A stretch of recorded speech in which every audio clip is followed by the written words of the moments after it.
IND24 के दर्शकों को होली की बहुत सारी बधाइयां, शुभकामनाएं। मित्रों, होली पर एक ऐसे कवि सम्मेलन को लेकर हम आपके बीच उपस्थित हुए हैं जिसमें देश के जाने माने कवियों की ये शिरकत आपको कुछ नया देगी।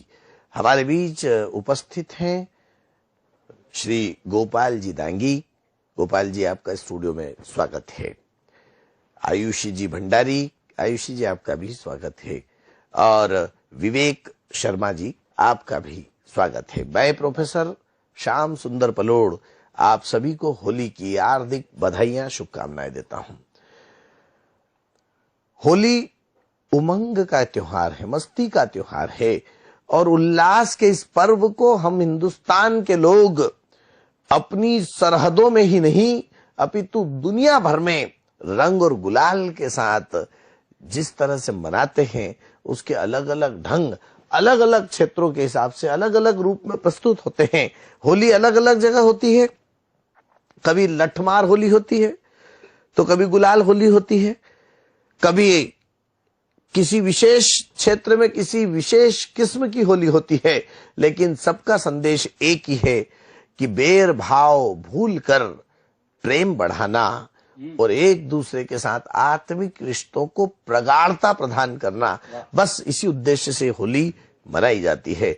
मैं कहना चाहता हूं, होली के पावन पर्व पर की लाल हरे पीले नीले सतरंगी वेश धरते हैं, गुदगुदाहट भरी पिचकारी हम पेश करते हैं, गुदगुदाहट भरी कविताएं अब हम पेश करते हैं। अरे पिचकारी रंगों की और भावों के रंगीन मिजाज से श्रोताओं दीजिए अनुमति, तो कवि सम्मेलन का श्री गणेश करते हैं।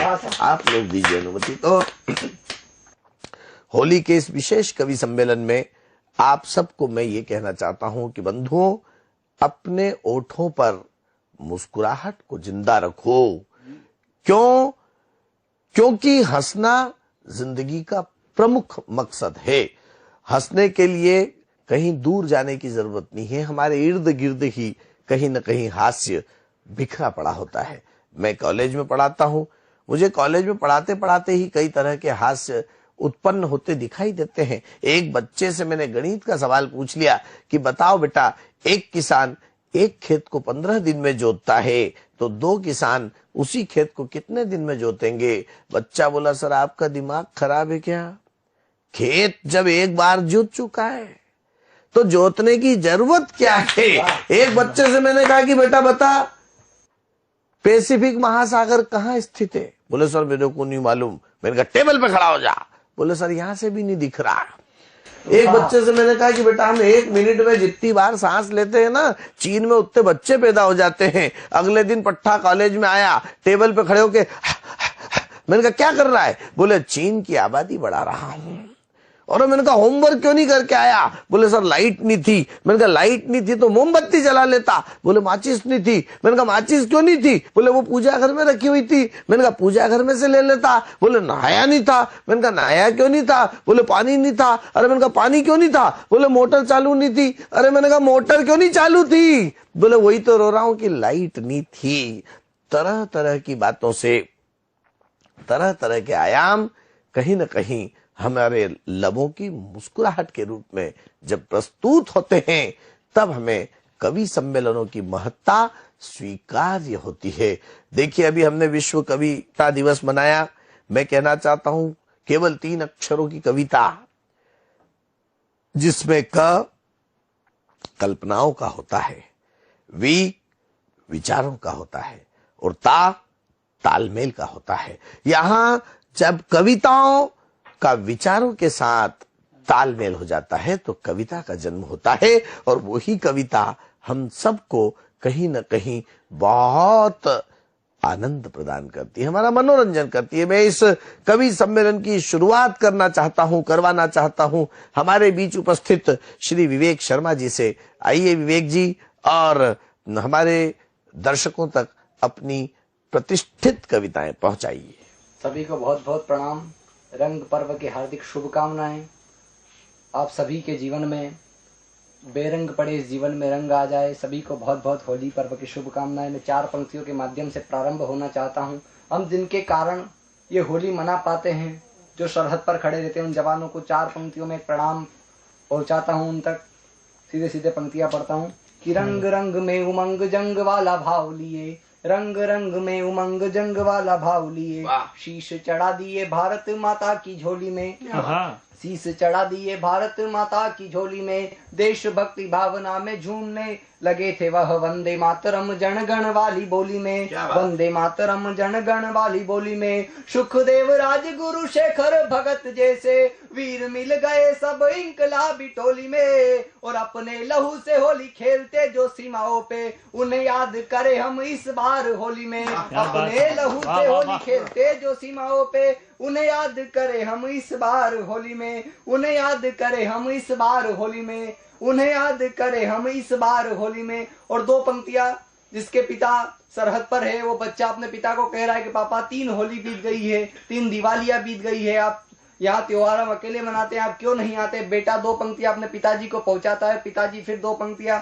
अपने बेटे को कहते हैं उनकी होली दिवालियां कैसी होती है, सुनिएगा कि पुत्र बोला पापा इस बार होली पे आ जाओ, संग में बाजार जाके पिचकारी लाऊंगा। पुत्र बोला पापा इस बार होली पे आ जाओ, संग में बाजार जाके पिचकारी लाऊंगा। आपने दिलाई थी जो मुझे साइकिल वह, इस बार आएंगे चला कर दिखाऊंगा, इस बार आएंगे चला कर दिखाऊंगा। पिता बोले बेटा रणभूमि में खड़ा हुआ हूँ, उसके पिता ने इसको जवाब दिया कि पिता बोले बेटा रणभूमि में खड़ा हुआ हूँ, तेरे पास इस बार और नहीं आऊंगा। और भारत में रंग व उमंग रहे इसलिए अपने लहू का रंग सीमा पे लगाऊंगा। भारत में रंग व उमंग रहे इसलिए अपने लहू का रंग सीमा पे लगाऊंगा, अपने लहू का रंग सीमा पे लगाऊंगा। बहुत बहुत धन्यवाद। बहुत खूब। ये थे विवेक शर्मा जिन्होंने अपने लहू का रंग सीमा पर लगाऊंगा इन पंक्तियों के साथ होली पर ओज के वातावरण को निर्मित किया।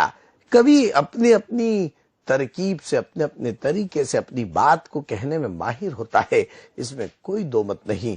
और कविताओं की यही ताकत कहीं न कहीं विश्व में विचार क्रांति पैदा करती है। विचारों की इस शक्ति को नमन करते हुए मैं इस क्रम को आगे बढ़ाऊं, उसके पहले एक बात ये कहना चाहता हूं कि कहीं ना कहीं हमें अपनी जिंदगी को तनावों से मुक्त करने की आदत बनाना होगी, क्योंकि हम कवि एक काम के लिए जाने जाते हैं और वो काम है आपके लबों की मुस्कुराहट रखना, आपको खुश मिजाजी देना, आपको जिंदा दिली देना, तो आपको हंसाना। क्योंकि आपकी आंखों में आंसू देने के लिए तो आपके सगे रिश्तेदार ही काफी है। आज के इस दौर में भाई भाई का नहीं होता है, चेहरे पर मुस्कान दिलों में खाई नहीं देते हैं, करने को हिसाब पाई पाई नहीं देते हैं। आज करेंगे पिताजी वसीयत दौलत की, इसलिए इकट्ठे हम चारों भाई नहीं रहते हैं। वो परिस्थिति जब इस देश में कहीं न कहीं लोगों को तोड़ती है, कविता लोगों को जोड़ती है। जोड़ने का ये प्रकल्प ताउम्र एक कवि अपने अंतर्मन से लेकर चलता है, उसके हृदय की प्रतिध्वनि उसकी जिह्वा पर आती है, तब कविता का जन्म होता है। मैं इस क्रम को आगे बढ़ाना चाहता हूं। हमारे बीच श्रृंगार की और हास्य की एक बहुत जानदार, शानदार और वजनदार कवित्री आदरणीय आयुषी भंडारी जी उपस्थित है।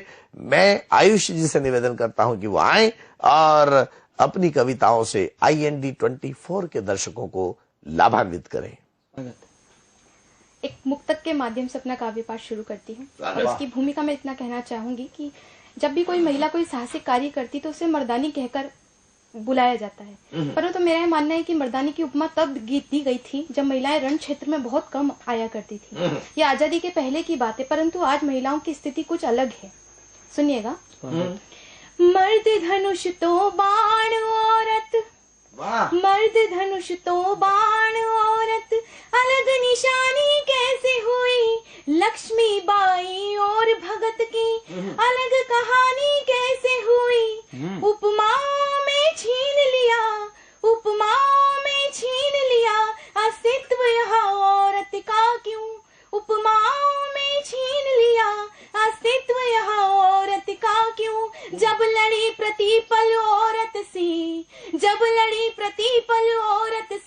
फिर मर्दानी कैसे हुई, जब लड़ी प्रतिपल औरत सी, फिर मर्दानी कैसे हुई। के लिए एक गीत निवेदित करती हूँ, और ये गीत मैं समस्त माओं के लिए लिखा है जिनकी बेटियां ब्याह करके चली गई है अपने ससुराल को, और वो उन्हें प्रतिदिन किस तरह से याद करती है। सुनिएगा। स्वागत। पंख लगा दे माँ, मैं तोड़ना चाहूँ, तेरे पास सुला ले माँ, मैं तो सोना चाहूँ, तेरी याद जो आए माँ, मुझे निंदिया ना आए, नींदों के साए में तेरी याद सताए। क्या बात है। मैं पली बड़ी हूँ तेरे आंचल में, मेरा प्यार छुपा है माँ तेरे काजल में। एक और सुना दे माँ चंदा की कहानी, प्रभु बोल रहे हैं माँ बस तेरी जुबानी, सीने से लगा ले माँ मैं तेरी लाडो रानी, आँखों में छुपा है माँ तेरे पानी पानी, पंख लगा दे माँ मैं तोड़ना चाहूँ। इसका अगला बंद। स्वागत। मैं तेरे अंगना की चिड़िया हूँ चहक रही, बागों में कलियां हैं महक रही। क्या बात। कान्हा तू दिला दे माँ मैं तेरी सखी सहेली, गोकुल की रानी हूँ राधा अलबेली, तुझे छोड़ के जाऊँ माँ कैसी ये पहेली, मेरे बिन जिएगी माँ कैसे तू अकेली, पंख लगा दे माँ मैं तोड़ना चाहूँ। वाह वाह वाह वाह आयुषी जी, इन्होंने माँ पर गीत पढ़ा। मैं कहना चाहता हूँ आयुषी जी, माँ की कोई उपमा नहीं होती, क्योंकि माँ कभी उप माँ नहीं होती। वाह। गम की चोटें जख्मों पर फौलाद से ज्यादा क्या होगी, और माँ की दौलत दुनिया में औलाद से ज्यादा क्या होगी। लड़की यदि भाभी है तो समता का रूप है, मामी मौसी बुआ है तो ममता का रूप है, और लड़की यदि बेटी है तो गुनगुनी धूप है, लड़की यदि माँ है तो परमात्मा का रूप है। उस परमात्मा के रूप को अपनी कविताओं से अपने गीतों से नवाजने वाली आयुषी भंडारी एक बहुत अच्छी स्मृति हमारे दर्शकों तक देकर छोड़कर जा रही है। मैं इस क्रम को आगे बढ़ाना चाहता हूं, और बड़ी संजीदगी है। कविताओं का ये सिलसिला बहुत धीरे धीरे आप तक पहुंच रहा है। निसंदेह कवियों की यही ताकत कहीं न कहीं श्रोताओं को जोड़े रखती है, बांधे रखती है, और ये दौर ही ऐसा है। और मैं तो ये कहना चाहता हूं कि तरह तरह की समस्याएं हैं। कभी भ्रष्टाचार को लेकर लोग चिंतित हो जाते हैं, कभी शिष्टाचार को लेकर चिंतित हो जाते हैं। अब भ्रष्टाचार भी कैसा, मैं घर से निकला, चौराहे पे पुलिस वाले ने पकड़ लिया, बोले हेलमेट नहीं है, 2000 रुपए का चालान बनेगा। मैंने कहा माए बाप कुछ देख लो, गलती से जल्दी जल्दी में हेलमेट घर ही भूल आया। बोले 500 रुपए दो और निकलते बनो। मैंने कहा ठीक है, 500 रुपए दिए, और मैंने कहा कभी अगले चौराहे पे दूसरा पुलिस वाला पकड़े तो बोले बोल देना पेप्सी। हुआ भी यही, अगले चौराहे पे फिर मेरे को एक पुलिस वाले ने रोक लिया, मैंने कहा पेप्सी, उसने मुझे सर्च जाने दिया।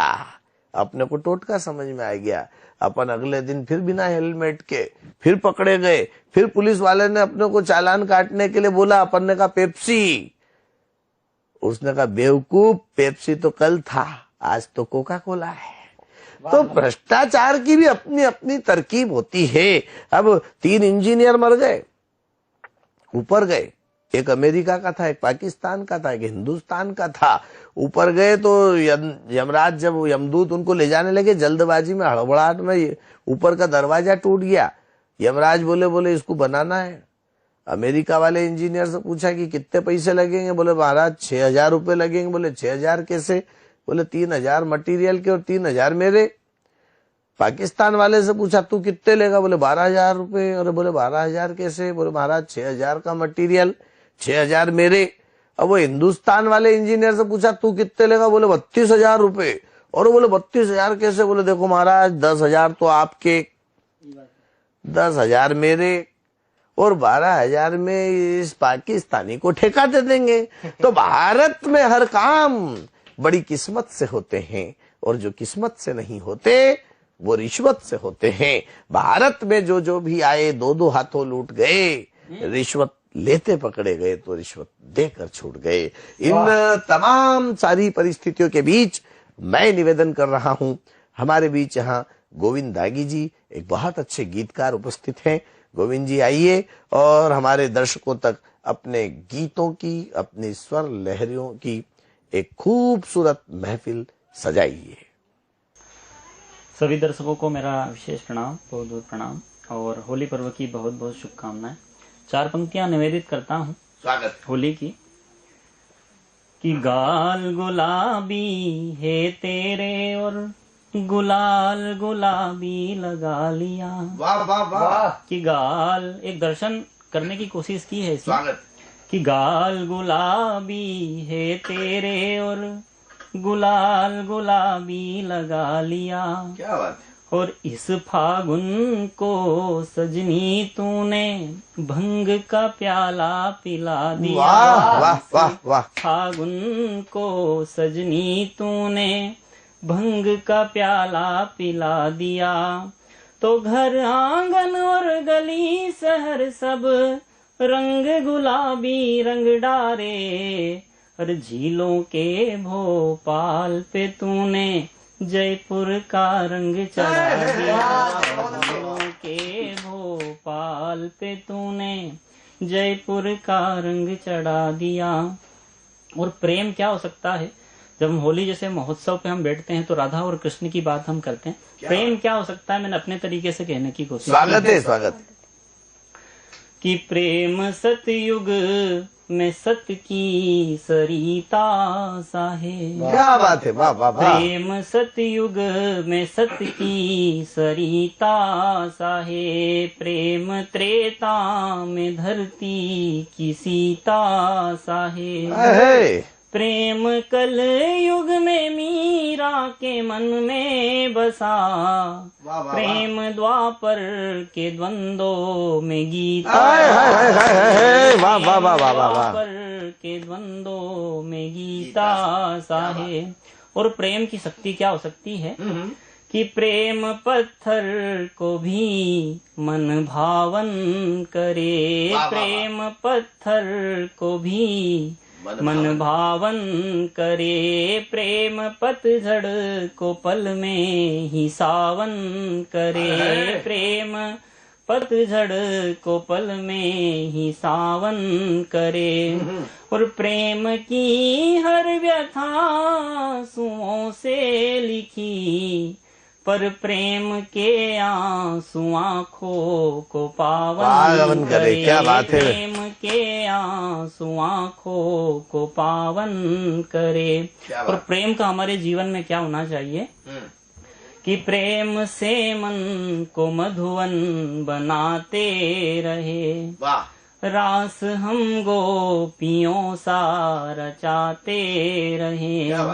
और कृष्ण और राधिका को मिला कर के हम तन को वृंदावन सा तन को वृंदावन सा सजाते रहे। बहुत खूब, बहुत खूब। ये थे गोविंद दांगी, जिन्होंने प्रेम की, प्यार की बात की, इजहार की बात की।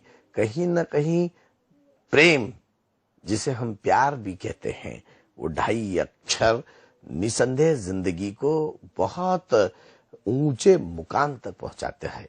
और इस रंगीनियत को होली पर हम अपने अंदाज में अभिव्यक्त करते हैं।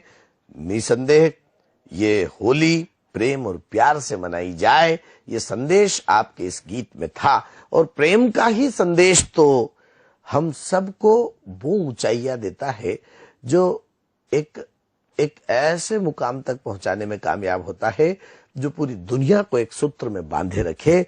और सच बताऊं तो वो मोहब्बत ही है जो हमें आसानी से हासिल नहीं होती। कहते ना कि मोहब्बत का मजा मिलता है जब दिल से मिलता है, और मुश्किल ये है दोस्त कि दिल बड़ी मुश्किल से मिलता है। तो उस मुश्किल को आसान बनाती है कविता, गीत, छंद, शेर और शायरी।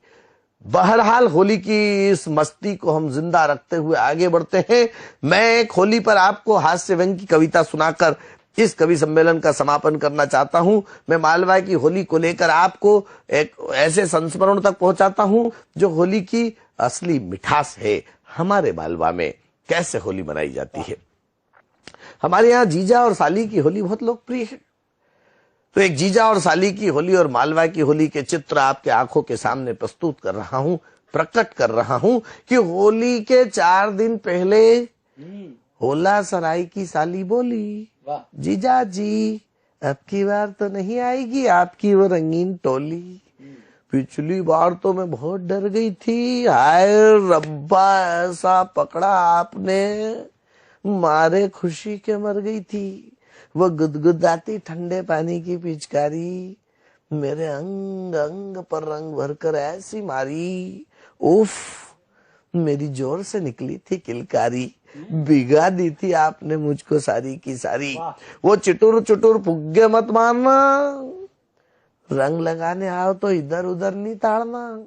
सच कहूं जीजू तो होली में कुछ कुछ होता है, पराया तो दूर अपना ही अपने को भिगोता है। होली की मस्ती में मैं जब भी आती हूँ, आपके साथ भांग की गोली खाती हूँ, चक्कर बिन्नाटी आते ही आपको करीब पाती हूँ। मैं तो होली के ख्वाब से ही तरबतर हो जाती हूँ।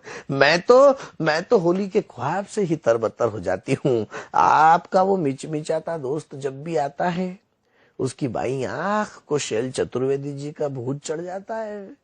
शर्माता बहुत है बेचारा, अभी तो है ना वो कुंवारा का कुंवारा।